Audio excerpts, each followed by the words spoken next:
नमस्ते, Grecian academy में आप सभी का स्वागत है। और आज के इस वीडियो में हम देखेंगे इन्वर्टर, कन्वर्टर, ट्रांसफार्मर और रेक्टिफायर में क्या फ़र्क होता है। तो बेसिकली इन्वर्टर करता क्या है, इन्वर्टर जो है डीसी करंट है उसको एसी करंट में कन्वर्ट करता है। तो सोलर पावर सिस्टम जो होती है, सोलर पावर सिस्टम में सोलर पैनल जो है वो पावर बनाते हैं और वो एक बैटरी में स्टोर करते हैं। बैटरी में डीसी पावर होती है, लेकिन जब हम उसको यूज़ करेंगे तो हमें एसी की ज़रूरत होती है। तो इस तरीके से इन्वर्टर जो है उस सोलर पावर का जो पावर जो है बैटरी में सेव की गई डीसी, उसको एसी में कन्वर्ट करके फिर उसको हम घर पे यूज़ कर सकते हैं। यूपीएस में भी क्या होता है, बैटरी होती है, बैटरी को हम चार्ज करते हैं और जब पावर चली जाती है तो उस डीसी करंट को फिर एसी में कन्वर्ट कराते हैं और फिर इसको हम यूज़ करते हैं।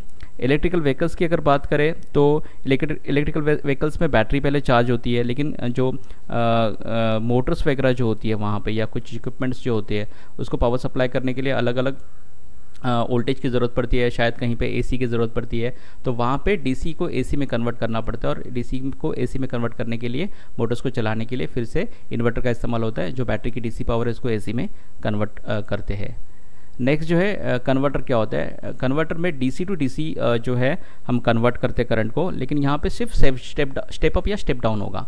मतलब कन्वर्ट डीसी टू डीसी होगा, लेकिन वोल्टेज में फ़र्क होगा यहाँ पे। तो कहाँ कहाँ पे ये होता है, तो पावर सप्लाई जो हमारे होते हैं, तो समझो कि कोई एक पर्टिकुलर सर्किट है, उस सर्किट में कहीं पे 12 वोल्ट की ज़रूरत है, कहीं पे 24 वोल्ट की ज़रूरत है, कहीं पे 120 वोल्ट की ज़रूरत है। तो कन्वर्टर यूज़ करके हम क्या कर सकते हैं, उस डीसी पावर का वोल्टेज आइदर स्टेप अप कर सकते हैं ज़रूरत के अनुसार या फिर उसको स्टेप डाउन भी कर सकते हैं। अगर हम इलेक्ट्रिकल व्हीकल्स की अगर बात करें तो इलेक्ट्रिकल व्हीकल्स में भी सब जगह पे जो वोल्टेज है वो डीसी वोल्टेज डिफरेंट लग सकता है। कंट्रोल्स के लिए अलग वोल्ट लगेगा, मोटर्स के लिए अलग वोल्ट लग सकता है, लाइट्स के लिए अलग वोल्ट लग सकता है। तो वहाँ पे इस तरीके से अलग अलग वोल्टेज प्रोवाइड करने के लिए हम कन्वर्टर का इस्तेमाल कर सकते हैं। जो हमारी रेलवेज़ होती है, इलेक्ट्रिक रेलवेज़, उसमें भी जो वोल्टेज होता है काफ़ी 25,000 वोल्ट के आसपास में होता है डीसी। तो हर एक जगह पे आगे कम्युनिकेशन के लिए हमें पावर की ज़रूरत पड़ती है, लाइट्स के लिए पावर की ज़रूरत पड़ती है, फ़ैन के लिए पड़ती है। तो वहाँ पे भी हम क्या करते हैं, इसको कन्वर्ट करते हैं from high voltage to low voltage, और इस तरीके से इसको हम रेलवेज़ में वगैरह भी यूज़ कर सकते हैं। देन नेक्स्ट जो है पावर सप्लाईज़ में वगैरह जो है वहाँ पे भी डीसी टू डीसी कन्वर्ट हो सकते हैं, क्योंकि अलग अलग पावर सप्लाईज होते हैं ना, वहाँ पे अलग अलग डीसी वोल्टेज की ज़रूरत पड़ती है। तो वहाँ पे कन्वर्टर यूज़ करके हम एक जगह से दूसरी जगह पे जो है पावर को चेंज करके, मतलब वोल्टेज को आइदर इंक्रीज या डिक्रीज़ करके पावर सप्लाई को कर सकते हैं। नेक्स्ट जो है ट्रांसफार्मर होता है। ट्रांसफार्मर बेसिकली क्या होता है, जैसे कन्वर्टर जो है डीसी टू डीसी को कन्वर्ट करता है स्टेप अप या स्टेप डाउन करके, वैसे ट्रांसफार्मर जो है वो एसी टू एसी कन्वर्ट करता है, आइदर स्टेप अप करेगा वोल्टेज को या स्टेप डाउन करेगा। तो इलेक्ट्रिकल डिस्ट्रीब्यूशन सिस्टम में काफ़ी हाई वोल्टेज होता है, 11 kV जो वोल्टेज आता है, लेकिन घर पे देखोगे तो 230 होता है। तो स्टेप डाउन करने के लिए ट्रांसफार्मर का इस्तेमाल होता है। इंडस्ट्रियल एप्लीकेशन में, इंडस्ट्रीज़ में काफ़ी सारी मशीन्स होती है, हर एक मशीन की रिक्वायरमेंट जो है डिफरेंट हो सकती है।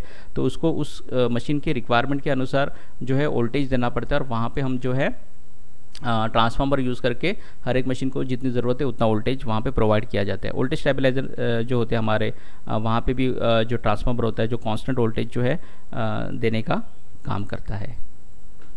रेक्टिफायर जो होते हैं वो एसी को डीसी में कन्वर्ट कराते हैं, उसको हम रेक्टिफायर कहते हैं। तो पावर सप्लाई जैसे अलग अलग जगह पे पावर सप्लाई होती है ना, जैसे कि कंप्यूटर हो गया, टीवी हो गया, ये सारे डीसी पे काम करते हैं। तो उसको एसी को वहाँ पे डीसी में कन्वर्ट करना पड़ता है, तो वहाँ पे हम जो है रेक्टिफायर यूज़ करते हैं। बैटरी चार्जिंग करने के लिए, जैसे कि लैपटॉप हो गया, स्मार्टफोन हो गया, उसके जो बैटरी चार्जर होते हैं उसमें भी एसी टू डीसी कन्वर्ट किया जाता है। मोटर ड्राइव्स में क्या होता है, मोटर की स्पीड को हमें अपने हिसाब से कम या ज़्यादा करना होता है, आइदर स्पीड को इंक्रीज़ करना होता है या आइदर स्पीड को डिक्रीज़ करना होता है।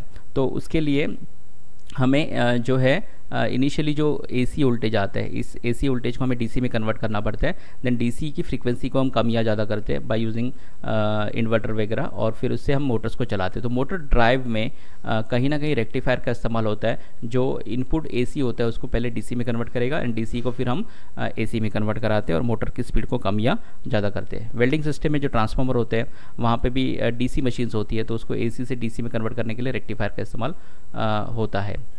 सॉरी, इसको रेक्टिफायर ही कहते हैं। और एलईडी लाइटिंग, घर पे जो एलईडी लाइट्स वगैरह जो होती है वो भी डीसी पे काम करती है, तो उसमें भी एक रेक्टिफायर होता है जो एसी टू डीसी जो है कन्वर्ट करता है। Thank you very much.